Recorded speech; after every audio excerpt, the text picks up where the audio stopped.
Welcome back into the Sports Source. This segment brought to you by Southeast Termite and Pest Control. If you don't want a house full of ladybugs and stink bugs in the spring, right now is the time to have Southeast Termite and Pest Control come by and spray for the fall invaders. September, October, that's when they're getting in your home, and then they're going to lay their little eggs, and all those millions of ladybugs and stink bugs are going to be on your windows and your ceiling, et cetera, et cetera. September is when they come inside, so get rid of them. Stop them before they get inside. Southeast Termite and Pest Control does this for me every year, and since they've done it, it has been night and day difference. Their fall invader treatment is spectacular. Give them a shout this week. All right, the NFL kicked off this past Thursday. Television ratings for Thursday's opener were down 16%. The BYU Navy game from about a week ago, Labor Day, that was promoted constantly. I mean, that was supposed to be the first big football game. ESPN was all over it. Lowest rated Labor Day football game on ESPN in a decade. So the TV numbers are down. Toss in the fact you had a lot of people saying, well, I don't want tickets to Tennessee. Why can't I get my tickets? Tennessee went through their entire donor list. People thought, well, they won't get past this tier of donors before they run out of tickets.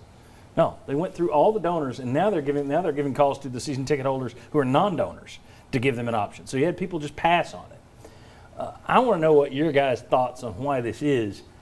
And I'll start, and you guys can tell me if I'm wrong. You can take off on a different tangent. It's probably a mix of things, no doubt. But I think one of them is it's a weird year. I think you got people worried about rent, worried about car payments, worried about their job, worried about family members. Then you throw in the fact that you look at this game and you don't know that there's going to be a game in 4 weeks. So how invested are you going to be? I just think the fact it's such a bizarre year, everybody's kind of upside down. The kickoff to football hasn't been what people thought. Just my take. I definitely think, one, there's a financial opportunity of like, where am I spending my money, and am I saving my money right now because I don't know where we're going to be in a month, 2 months. So I think that's part of it. I think you got other complications. If you've got kids at home that are doing virtual learning, you've been through a lot since that's happened, put it that way. I think there's a lot of stuff going on, and then I think the end of it is how invested I'm going to be when I don't know if this team's going to play which games, and what's it going to matter if they beat this team who didn't have half their team. I just think this year is the asterisk of, yeah, it's entertaining, it take my mind off something for a day, for a couple hours, but I'm not invested in this whole season. So I'm not invested in all of it. I'm just invested here or there as I so choose. And let me say this about, I mentioned Tennessee went through their whole donut. That's happening everywhere. That's not just Tennessee. There are a lot of people that the idea was, oh, we'll fill up our 20,000, no problem, we'll do it lickety-split. Hasn't been as quickly to move those tickets as people thought. Yeah, I think it's a lot of things, and I think depending on what we're talking about, if we're talking about the donor list, I think certainly there's a lot of people that want to go to football games that are like, I feel fine. But if you think there's not going to be a lot of people who don't, like certainly there will be, and especially if they're older, I may not want to go sit with 20,000 of my closest friends and what happens if there's lighting delay, all those kind of things. I think that's the sort of math that's happening in people's heads. As far as the TV ratings, I think is really interesting. I think there's a bunch of things. I think one, NBA playoffs still going on. I think that's a factor. But I think what you said, the excitement is just not there. I mean, I love football, college football, fantasy football. I think the first fantasy football article I read this year, I read it like last Sunday or something like that. Like I'm just not really it's not the same for a lot of those reasons. Like, what is this going to be? Is this going to be half the season? Is it even going to happen? I don't want to get my hopes up. It's hard to just fully give yourself into oh man, here we go. Football season's back. It's going to be the thing that I love. We don't know what it's going to be. Yeah. It's 2020. You don't expect anything to go that way. Yeah.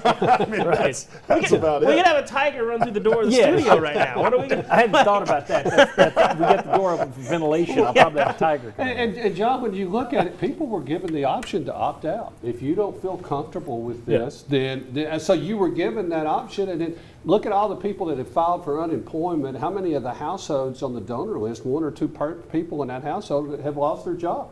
Are you going to buy football tickets for a game that may not be played? Or are you going to buy groceries? And the people I've talked to, it's the whole game day experience has changed. The tailgating, even like South Carolina is going to be discouraged. No ball walk for Tennessee home games. That's important to a lot of fans. There's people that tailgate that don't even go inside the stadium. So you take that aspect away from the pageantry and everything, people just say, I'll check back with you next year. I'm going to be interested to see how it goes today, because there are some people who love college football the way I love the NFL in terms of Kansas versus Coastal Carolina. I'm all over that. Yeah, I wouldn't be. I'm not the kind who'd be sitting. I would be all over the NFL. That starts today. Patriots have an opener with Cam Newton, Tom Brady with the Buccaneers. As a longtime, lifelong Patriots fan, I should be cranked up. I'm not. Yeah. And when I go home and watch those games today, am I going to feel like it, or am I going to sit there as I have some of these college games, knowing there's nobody in the stands, or it's 20,000 people? It just doesn't feel normal. Even if you're pumping in fake crowd noise, it's still, I know it's not normal. There's still an invisible asterisk hanging over everything this year. Yeah, even I can't even explain it, because I think that the NBA bubble's been the closest thing where I'm into this. They're gonna finish it. Yeah, I think it's gonna be fun. The play is high. I watched a lot of college football yesterday. I stayed up and watched the end of Kansas Coastal Carolina, but I don't know. I can't really put my finger on it. It just doesn't really feel the same. And I think part of it might be too that I still I'm not totally comfortable with. Is this the best idea? It feels a little guilty watching it. These unpaid athletes, yes, they want to play, they want to do all these things, but they're still risking their health, their future for TV money, so that their ADs and all their administrators can get paid. The whole thing is still Oh, you're so cynical. Yeah. I Just wonder, not all the way in. I've gotten into the NBA more. The deeper the Celtics go into the playoffs, the more I've enjoyed the NBA. But I wonder, because that is a smaller game.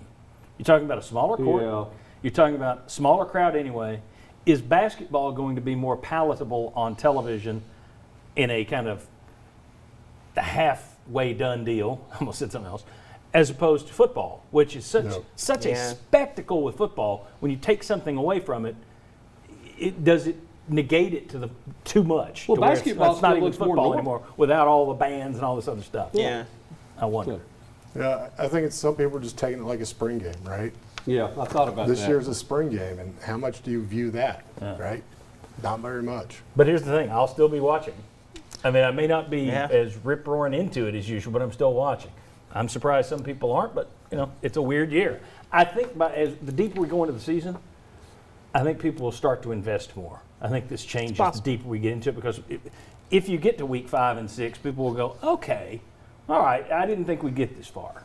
One other interesting factor is that the Pac-12 and Big Ten, who are usually watching some of these games thinking, who do we got to play or who's going to be our competition, they go, we ain't got any teams playing. Yeah. They're checked out completely. Well, That loses some of your ratings. and the Big Ten may be checking back in, which would get, but you're right, those fans may not be watching. Yeah. Right. It's a But great that may be the 16%. And I'll give and that's a great point, Will.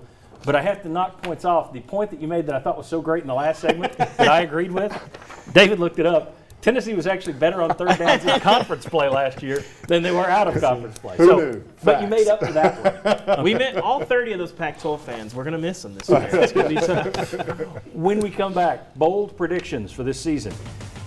I'll explain next. Come on back on the Sports Show.